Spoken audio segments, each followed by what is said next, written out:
আসসালামু আলাইকুম রহমতুল্লাহ। সম্মানিত ভাই আশা করি সবাই ভালো আছেন। আমার কাছে একটি কল আসে, ওনার এক্স করোলা 6-এর মডেল গাড়ি। তো ওনার গাড়ির কয়েকটাই সমস্যা।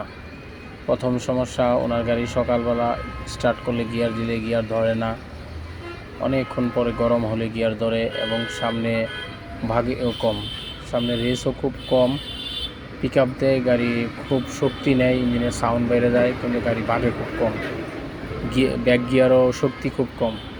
তো আফটার অল উনি আমার সাথে যোগাযোগ করার পরে ওনার সাথে আমি কন্ট্যাক্ট করি, রিপেয়ার করার সিদ্ধান্ত নেই ইনশাআল্লাহ। তো ওনার গাড়িটা ভালো করে রিপেয়ার করে দেই এবং টেস্ট ড্রাইভ দিয়ে দেই, স্ক্যানার লাগাইয়া সবগুলা আপনার গিয়ার শিফটিং আমরা চেক করে দেই। যারা এরকম সমস্যা আছে আমার সাথে যোগাযোগ করবেন, ইনশাআল্লাহ 100% গ্যারান্টি সহকারে আপনার গিয়ার রিপেয়ার করে দেব। রিকন্ডিশন গিয়ারের মতো আপনি চালাতে পারবেন ইনশাআল্লাহ। জি, সবাই আমার সাথে দোয়া করবেন ইনশাআল্লাহ, আমি যাতে আপনাদেরকে ভালো সার্ভিস দিতে পারি। আসসালামু আলাইকুম ওয়া রাহমাতুল্লাহ।